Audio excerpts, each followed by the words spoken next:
Então o Zuckerberg escreveu inteirinho um novo aplicativo Threads com um único arquivo PHP. Tu acredita nisso? Esse meu tweet viralizou na semana passada, mas o que poucos sabem é que eu não estava sendo irônico. Na verdade, eu estava sendo muito generoso. O Threads é uma cópia descarada do Twitter. Só que com mais caracteres, mais vídeos, mais celebridades e com menos privacidade, originalidade, graça e hate. E isso não é eu que tô dizendo, não, é o Bing Chat, quando eu pedi pra ele gravar a intro desse vídeo aqui. Isso porque eu não tô usando o Threads ainda. E eu nem sei se eu vou. Mas enfim, vamos falar de tecnologia. Eu não tava sendo irônico porque o fato é, a Meta usa sim muito PHP, incluindo nos seus aplicativos Android e iOS. Mas enfim, eu não estava sendo irônico porque de fato a Meta usa muito PHP. E eu conversei com engenheiros da Meta mesmo, e eles confirmaram, sim,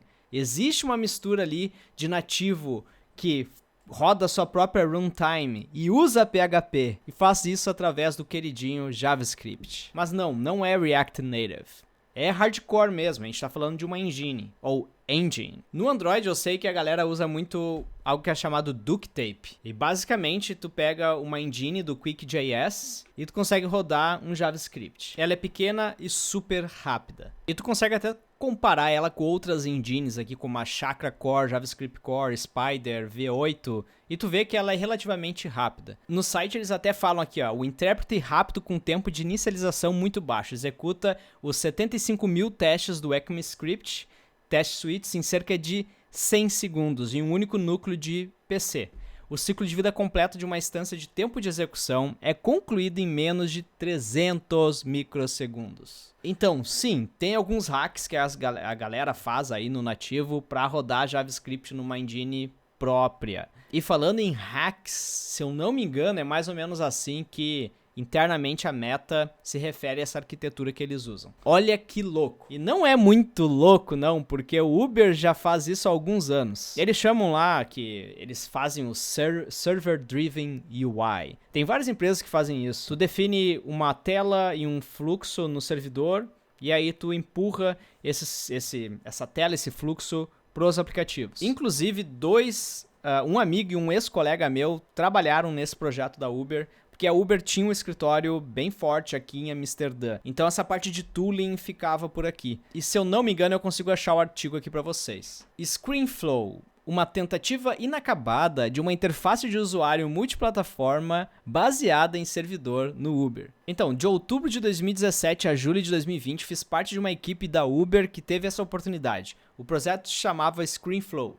A maior parte de nossa equipe estava baseada no escritório de Amsterdã e no nosso maior a equipe era de 14 pessoas. O louco é que eu conhecia cerca de 20% dessa equipe. Então, basicamente o que eles faziam, tá? Eles usavam algo que a gente chama de DSL. A gente tem um Domain Specific Language. E Lucas, o que é uma DSL? Uma DSL é uma Domain Specific Language. Deixa eu te dar alguns exemplos de DSL. Que tu tem CSS é uma DSL, HTML, Markdown.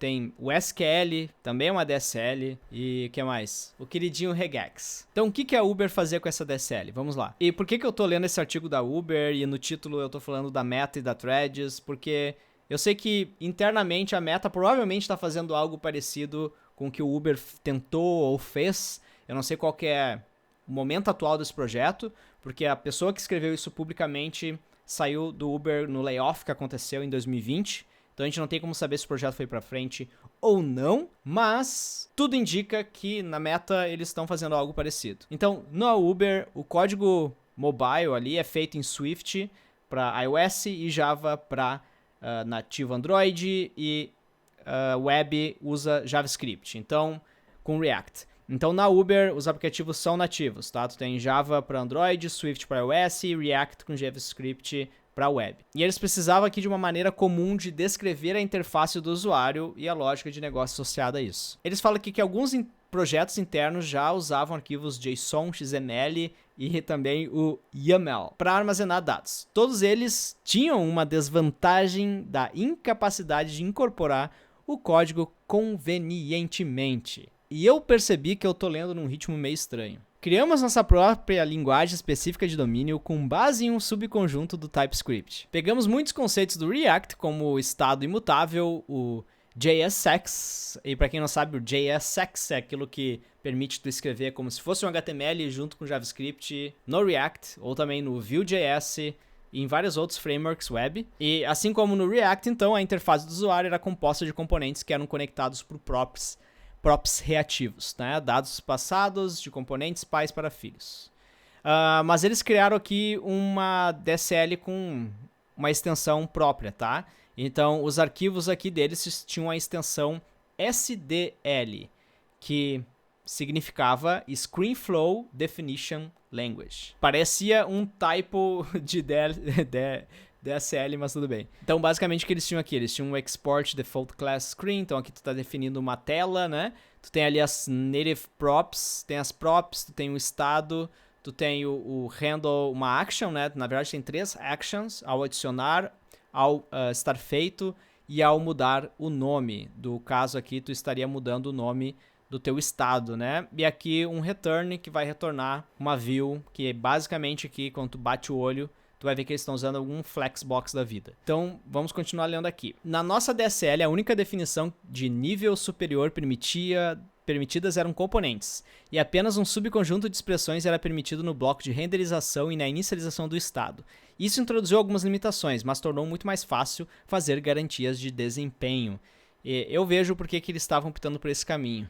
O que eles fazem aqui? Então eles fazem o famoso SIR, né? O ScreenFlow Intermediate Representation, famoso dentro da Uber, né? Porque isso é uma coisa que eles inventaram. Mas basicamente é o servidor servindo os clients, tá? Então eles tinham essa lógica de negócio que era compilada para JavaScript, e o estado e as partes do layout foram então extraídas como dados estáticos.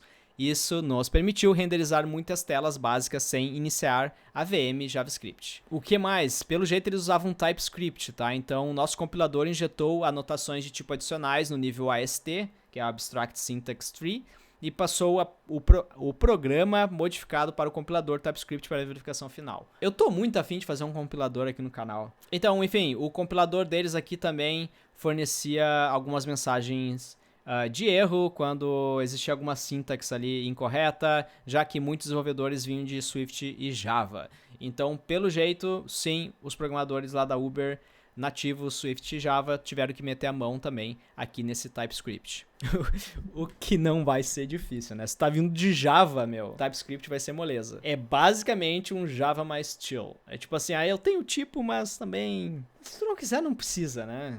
Bota qualquer coisa aí, bota N. Então, essa parte é interessante, ó. Ações normais permitiam que apenas código síncrono fosse usado. Para usar a rede ou as APIs nativas assíncronas, as ações assíncronas foram introduzidas.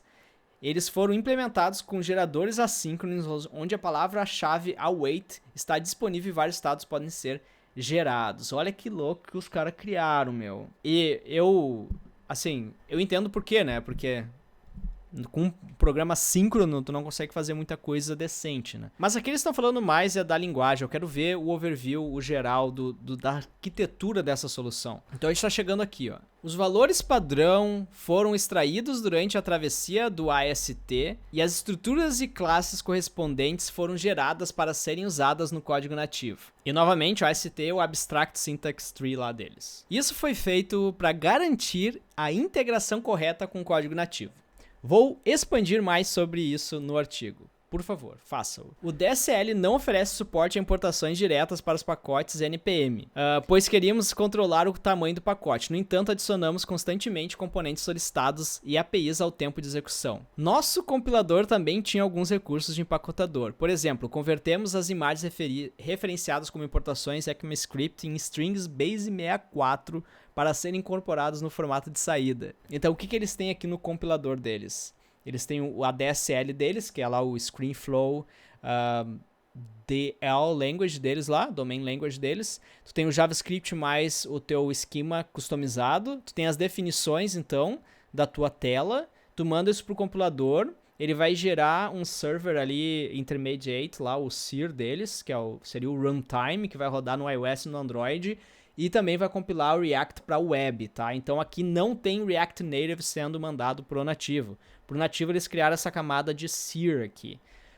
O que é mega interessante e o que eu acredito que seja o que acontece muito no Facebook, Mas provavelmente no Facebook tem React Native também sendo mandado, junto com PHPzão. Então o que mais tem aqui? Todas as definições de tela residiam em um monorepo compartilhado onde as equipes de produtos armazenavam suas telas. Para cada confirmação, o pipeline de CI chama o compilador e armazena os artefatos de compilação em um banco de dados. Olha que interessante, tá? Eles tinham um monorepo. Mas o mais interessante é que as equipes de produto armazenava as telas lá nesse monorepo. Eu não acredito que seja o PO que fazia isso, né? Mas enfim, os times, né, que estavam na frente do produto. Que tem um time de tooling, que é quem criava todas essas ferramentas, essa DSL, essas camadas de runtime, engine, JavaScript, usando o QuickJS, mas tu tinha os times de produtos também que provavelmente desenhava as telas e tudo mais e fazia a implementação da funcionalidade. E daí tu tem data hydration, né? Tu vai hidratar aqui os dados, mas vamos ver essa parte que é o que eu mais me interesso, tá? Mobile and Web Runtimes. Então como é que era esse runtime aqui do mobile e da web? Olha lá, quando uma equipe de produto queria exibir uma tela do ScreenFlow, eles iniciavam o ScreenFlow Mobile Runtime passando o Flow ID como parâmetro. Então eles passavam o ID do fluxo, né? O tempo de execução do ScreenFlow carrega o fluxo associado do cache local ou do servidor e inicializa o estado nativo. Quando o usuário interagia com a interface, como ao pressionar um botão, o estado era serializado e passado para o JavaScript. O código JavaScript produziu uma nova versão do estado que foi serializado de volta para o nativo. Em seguida, o tempo de execução fez a nova renderização necessária. Eu só imagino qual que seria o overhead disso tudo. Provavelmente tinha muita perda aqui. Tu vai ter o processo de serialização, tu vai mandar isso pro JavaScript. Se bem que é uma engine que eles estão usando o QuickJS aqui, que se eles estiverem usando o Duct Tape, né? Provavelmente é rápido, sim, mas enfim, tu tem alguma perda nessa transição toda, né? Ah, Lucas, mas tem o cache. Sim, mas o cache não é de renderização, né? O cache basicamente é essa camada do SIR deles, desse SIR file aqui. Então, eles decidiram não abordar o DOM virtual usada pelo React e usar o mecanismo mais simples de vinculação, né, em tempo real. Então eles não estão usando aqui no web, o plano não era usar o Virtual DOM do React. Então isso só foi possível por quê? Porque o DSL restringiu o fluxo de controle arbitrário e as chamadas de função na seção de renderização. Interessante isso aqui. Então o que eles sacrificaram aqui? Ao sacrificar algumas flexibilidade de código em comparação com o React, não tivemos que pagar o preço de fazer as operações de diff e patch para árvores de interface do usuário.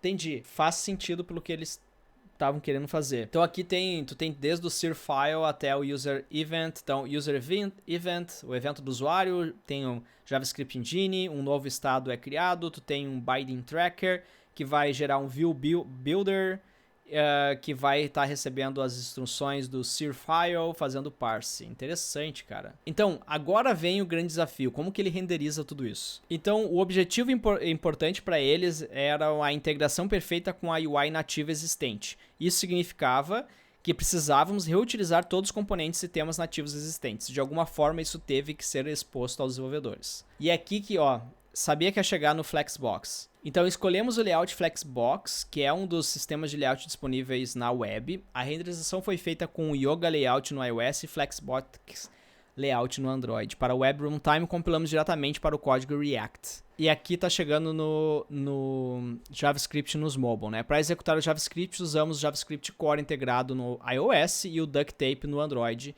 devido ao pequeno tamanho do tempo de execução. Então, para te falar a verdade, no iOS eles estão usando o JavaScript Core. Eu acho que o Duct Tape, se eu não me engano, ele usa o QuickJS, tá? Deixa eu dar uma olhada aqui no repositório. O Duct Tape, que na verdade agora se chama Zipline, que é do Cache App, né?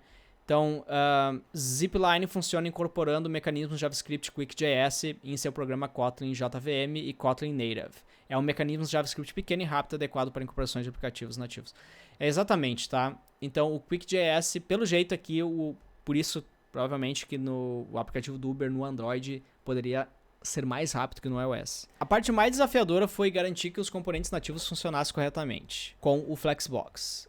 Então eles tinham a ideia, aqui o desafio deles de criar os plugins, né? Hoje em dia tu consegue fazer com qualquer LSP aí, Digo, com LSP tu consegue fazer plugin para qualquer linguagem, né? Suportar o que tu quiser com integração. Essa parte aqui é meio boring. Alternativas e inspirações. Por que precisamos construir nossa própria solução?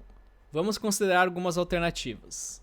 Então, por que eles não escolheram React Native? O React Native não foi escolhido porque queríamos um tempo de execução pequeno, ou no caso, o Small Room Time, né?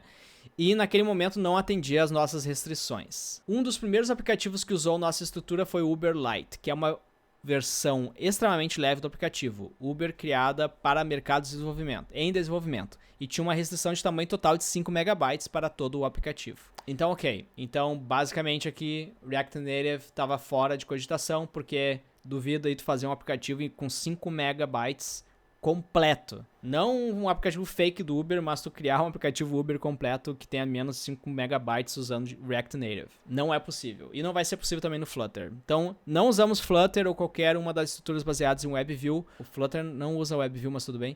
Porque queríamos fornecer os mesmos componentes nativos usados nas partes nativas do aplicativo. É claro que nos apoiamos em gigantes e nos inspiramos muito em React, React Native, Expo, Lona do Airbnb, Flutter, SwiftUI, Jetpack Compose. Fizemos uma boa previsão apostando no TypeScript em 2018 e em 2021 está mais forte do que nunca. Então, conclusões aqui, Parece que o layout multiplataforma ainda é um dos principais desafios nesse espaço, né? A equipe de React Native fez um bom trabalho de disponibilizar Flexbox em várias plataformas, no entanto, em nossa experiência, o próprio Flexbox não é a opção mais direta para fazer layouts móveis. Layouts para aplicativos móveis. Estruturas modernas como SwiftUI e Jetpack Compose usam primitivas mais simples, como HStack e VStack. Esse problema é difícil porque não há muitos padrões abertos para isso e provavelmente requer a criação de um novo. Também há demanda por soluções full stack que lidam não apenas com a parte de renderização, mas também com a entrega, armazenamento de dados, experiência de edição e controle de versão e segurança de tipo API nativa. Ok. Agora a parte triste aqui. Em julho de 2020, todo o departamento de plataforma de desenvolvedor em Amsterdã foi fechado inesperadamente e nossa equipe fazia parte disso. Algumas pessoas, inclusive eu, saíram da empresa, outras foram trabalhar em equipes diferentes. Não sei o que aconteceu com o projeto depois. É isso. Então não é tão louco não que o Threads esteja usando uma runtime própria que usa do PHP naquela parte dos SIR ali, o SIR do Uber, né? Isso é eu imaginando aqui, não achei nenhum documento, nenhum artigo público sobre isso, e por questões, digamos, de confidencialidade, os meus amigos que trabalham na Meta também não abriram super ao detalhe como funciona. Se alguém sabe, quer comentar aqui anonimamente, eu adoraria ler. A única coisa que ele me abriu foi o seguinte: no dia do lançamento do Threads, ele chegou pro Mark e falou assim, Zuck, ele chama ele de Zuck, né? Zuck, eu já posso publicar aqui o aplicativo na loja? Aí ele falou que o Mark, com aquele olhar de lizard dele, olhou bem no fundo do olho dele e falou assim, o champ já tá rodando. Pode rodar que foguete aqui não tem ré. E aí foi uma choradeira, todo mundo caiu de joelho chorando e comemorando o aplicativo batendo 100 milhões de usuários no mesmo dia. Foi uma loucura, o PHPzinho bombando lá e o champ verde. É coisa boa.